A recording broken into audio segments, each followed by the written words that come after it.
demonstrator sneak peek of the new renovated Indianapolis Motor Speedway Museum. So when you walk in, this is the first experience that you have. This is what we call historic gasoline alley area of it. So what's special about this, when you walked in a simulated crushed rock and tar surface, the original surface of the track in 1909. Then you go to a brick surface that obviously is the namesake of the Brickyard, and then into an asphalt S surface.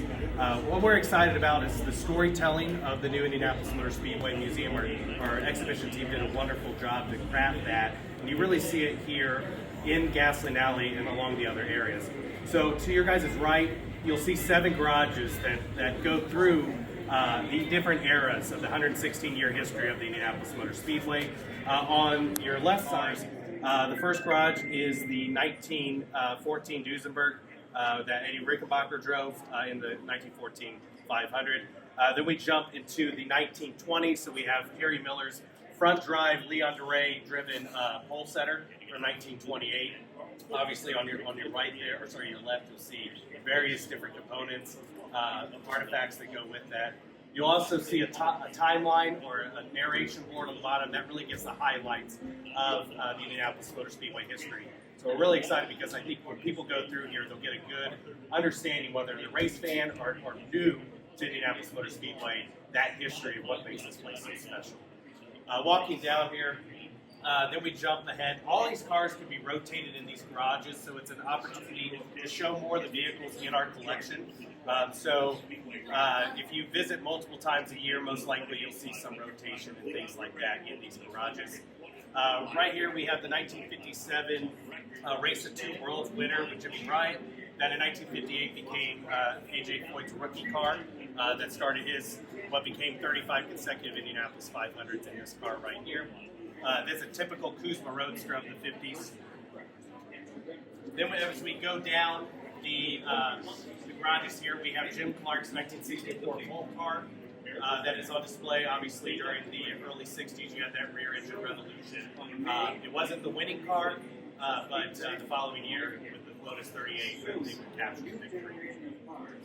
A couple of things in the display cases that you'll see that are pretty neat. We have the comment cards that Tony Holman and the Indianapolis Motor Speedway staff sent out after the 1967 race to ask fans their thoughts on the turbine car. So that's a neat opportunity. You really never see that anymore. And a variety of other artifacts. And then as we go down,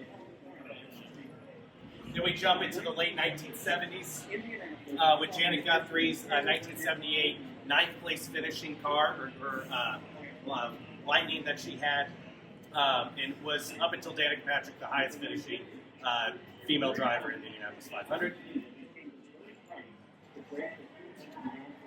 In 1986, they knocked down the original wooden garages that most of these represent, and they have today's concrete garages, so we have that represented here. On display is the 1993 Nigel Mansell third place car when Nigel Mania came to the Speedway in '93. And then in the final one, but I'll hold you here, we have Arie Luyendyk's track record car from 1996. Any questions or anything of this while we wait for the next area to start? You said these will rotate. Is that something that's planned every couple of months, or when something new comes in? So I would say the rotation would be later in this year. Obviously, with the first 6 to 8 months of the museum being open, you'll have a lot of people experience the museum for the first time. So we want to keep that. But this is an area that we can, not easily because we have to program the garage, but we can rotate. So we hope to have them rotate a few times a year, if not more. What was all this old school stuff looks awesome. What's one of the hardest things you have to find as far as a piece of like artifacts? Yeah. Well, a lot of the items are from our collection, but then we also have some items that are donated. We also have some items that we just received. So if you look at Janet Guthrie's bucket hat right there, that was donated about 2 weeks ago because of the renovation. The Presto Light trophy that's in the very first case that was given in 1909, that was donated a few years ago because of this renovation. So we can swap out the artifacts on display also, similar to the cars, it will be done a few times a year. I personally know the significance of the bicycle. Could you give that a quick explanation? So the bicycle behind us, the bicycle is Chuck Lynn's, the Wolfman, Chucky. He sold newspapers here, and this is another thing that we just had donated this past weekend after a little bit of a search for it. But Chucky started selling Indy Star and Indy News newspapers in 1973. He suffered from cerebral palsy his entire life. So he is a bit of a inspirational figure in that because obviously the strains that he had to deal with that condition. But he became a staple of the garage area. The drivers, the crew, regular spectators would buy newspapers from him. Instead of paying the 50 cents or $1, they gave him $5, $10, $20 a newspaper because that would also support Chucky.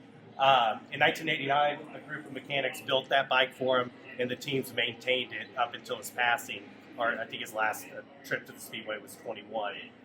But it's another opportunity. Just like Larry Vansickle, one of those kind of iconic figures that are not drivers or mechanics here at the Indianapolis Motor Speedway. Thank you.